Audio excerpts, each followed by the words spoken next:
Découvrez un extrait exclusif de ce livre audio et profitez d'un essai gratuit sur Audible via le lien dans la description.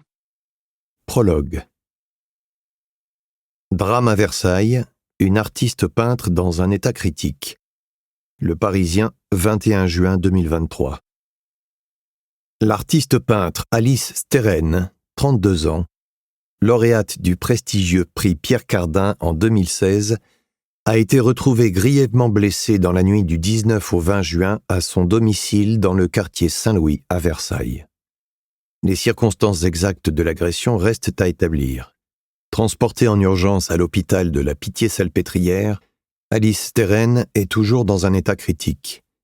Le ou les agresseurs présumés ont malheureusement fait une autre victime ce soir-là, ajoutant à la gravité des faits et renforçant l'urgence de l'enquête. Selon les premiers éléments recueillis par les forces de l'ordre, le préjudice matériel, lui, s'élèverait à plusieurs dizaines de milliers d'euros. Outre des objets de valeur, les malfaiteurs ont dérobé de nombreux croquis, des œuvres en cours et du matériel professionnel, précise-t-on. La nouvelle a secoué la sphère artistique parisienne. « Je suis dévasté », confie Tomiko Delgado, sa galeriste. Alice est une artiste polyvalente et hypersensible qui n'a jamais eu peur de se réinventer. Elle explore des territoires si personnels. Sa peinture commençait à peine à trouver son langage.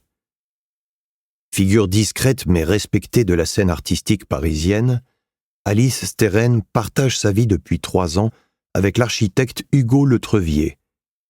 Si elle a tenu à conserver son nom d'artiste, son univers créatif semble aujourd'hui faire écho à celui de son époux.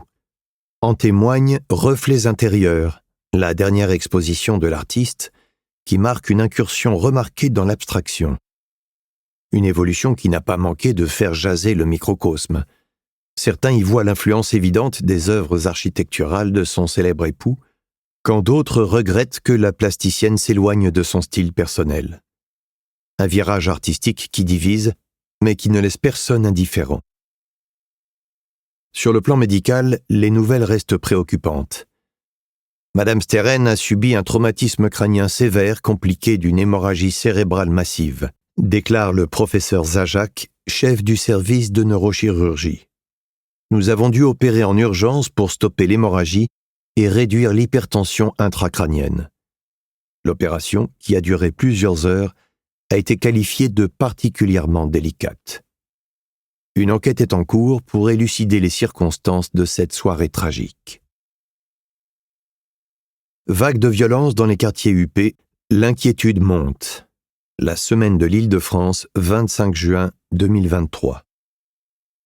Les forces de l'ordre font face à une inquiétante recrudescence des agressions violentes dans les quartiers aisés de l'Île-de-France. Les événements récents dans le quartier Saint-Louis illustrent une escalade alarmante de la violence, déclare le commissaire Douramont. Nous constatons que les cambriolages deviennent de plus en plus violents. Cette semaine encore, ce qui aurait dû être un simple vol s'est soldé par un homicide. Cette situation est inacceptable. Les habitants du quartier sont sous le choc. Une riveraine témoigne. « D'habitude, c'est si calme ici. Cette nuit-là, j'ai entendu du bruit, mais on ne s'attend jamais à... » Elle s'interrompt, visiblement bouleversée. « Cette rue était si paisible avant. » La police appelle les résidents à la plus grande vigilance. Alice Sterren sort du coma, une épreuve encore longue. 20 minutes, 22 août 2023. Le monde de l'art peut enfin souffler. Après 4 semaines d'angoisse, l'épouse de l'architecte Hugo Le Trevier a ouvert les yeux. La plasticienne, victime d'une violente agression en juin dernier, a repris conscience à la Pitié-Salpêtrière où elle avait été admise en urgence dans la nuit du drame. Selon nos informations, l'artiste souffre d'une importante perte de mémoire. Elle n'a aucun souvenir de l'agression, nous confie une source proche du dossier. Une amnésie qui pourrait être temporaire, mais qui laisse les enquêteurs sur leur faim. Son mari se veut optimiste malgré les incertitudes. « L'essentiel est qu'elle soit revenue parmi nous », confie-t-il. « Peut-être est-ce mieux qu'elle ne se souvienne pas de ce qui s'est passé cette nuit-là. Elle a déjà tant à reconstruire. » Alors que les médecins restent prudents sur son pronostic, une question brûle toutes les lèvres. Alice Terren retrouvera-t-elle un jour la mémoire de cette nuit fatidique? Les enquêteurs l'espèrent, tandis que le mystère s'épaissit autour de cette affaire qui passionne à la fois les amoureux des arts et les férus d'énigmes policières. Exclu, l'artiste peintre Alice Terren quitte enfin l'hôpital, 120 jours d'enquête et toujours aucune piste. Paris Match, 24 octobre 2023. 4 mois après sa terrible agression qui avait secoué le monde de l'art parisien, Alice Terren s'apprête à tourner la page. L'artiste, dont l'absence plane toujours sur la scène culturelle, retrouvera dans les prochains jours sa somptueuse demeure versaillaise. Alice a fait preuve d'une force de caractère exceptionnelle, nous confie son époux, l'architecte Hugo Le Trevier, visiblement ému. Une source proche du couple nous révèle que la convalescence s'annonce encore longue, pour celle qui peine toujours à reconstituer le puzzle de cette soirée tragique. Dans le service de médecine physique et de réadaptation de la Pitié-Salpêtrière, où la peintre a enchaîné séances de kiné et rééducation cognitive, on salue ses progrès spectaculaires. Sa galeriste et amie, Tomiko Delgado, garde espoir. Le jour où Alice reprendra ses pinceaux sera une renaissance. Des couloirs de la PJ versaillaise aux galeries parisiennes, une même question persiste. Qui pouvait en vouloir à cette figure discrète de la scène artistique? Le mystère reste entier quant aux circonstances de l'agression, alors que l'enquête se poursuit dans la plus grande discrétion. En attendant, c'est dans l'intimité de sa demeure versaillaise, une création de son mari, l'architecte Hugo Le Trevier, qu'Alice Terren s'apprête à tourner cette sombre page de son histoire. Chapitre 1. Étrange. Cela fait des semaines que j'anticipe ce moment, ce jour où je vais enfin pouvoir rentrer chez moi. C'est aujourd'hui. Je devrais ressentir davantage de joie et de soulagement à l'idée de quitter enfin l'hôpital. Il n'en est rien.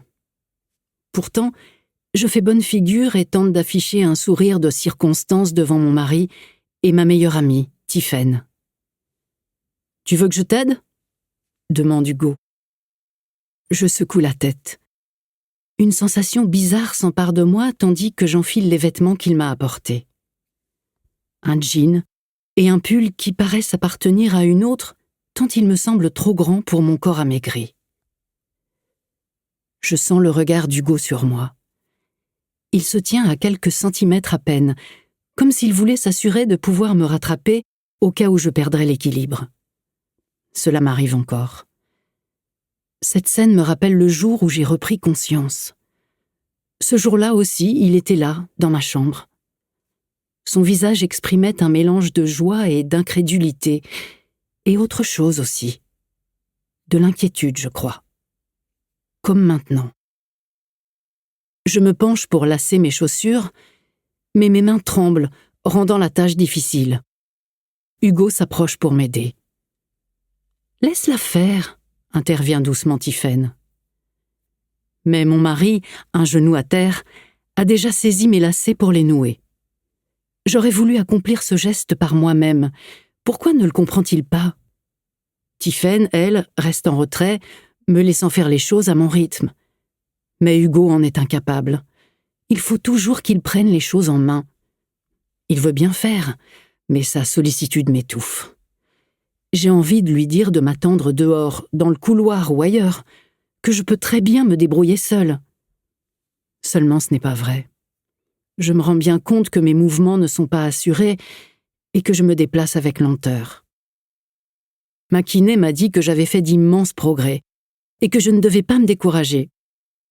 J'ai dû tout réapprendre, comme un nouveau-né, sauf que je ne cesse de me comparer à celle que j'étais avant. Ce serait plus facile si j'avais perdu la mémoire. En réalité, c'est le cas. Je souffre d'amnésie, mais je n'ai pas tout oublié. Je sais qui je suis et je reconnais mes proches. Les seuls souvenirs que j'ai perdus sont ceux de la nuit de mon agression. Livre audio complet gratuit disponible en description de cette vidéo.